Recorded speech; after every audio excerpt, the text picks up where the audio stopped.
Unraveling Embedded Questions in English. Hello, language explorers. Today, we're going to journey into the fascinating world of embedded questions in English.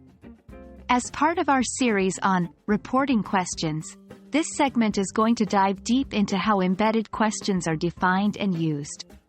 We're sure you'll find it intriguing and helpful in mastering your English language skills.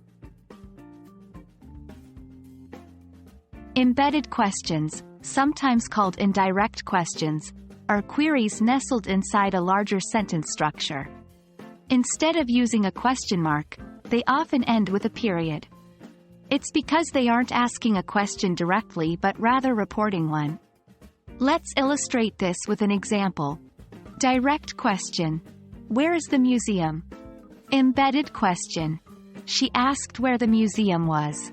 Note how the word order in the embedded question changes to subject plus verb, instead of the usual verb plus subject in direct questions. The question becomes part of a larger sentence, hence the term embedded. Understanding and correctly using embedded questions can significantly enhance your English fluency and comprehension. They are commonly used in formal writing and professional communication settings. Plus, they're great for making your language sound more polite and less intrusive. For instance, instead of saying, "What time is it?" you might ask, "Could you tell me what time it is?" See the difference?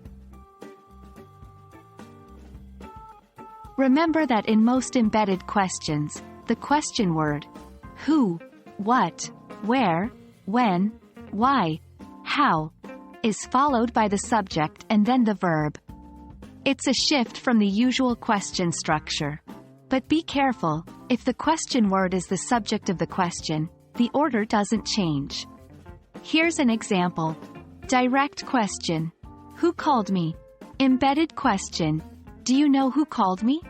Also, if the question word is if or whether, the word order is subject plus verb. For example, direct question. Is it raining? Embedded question. Can you tell me if it is raining?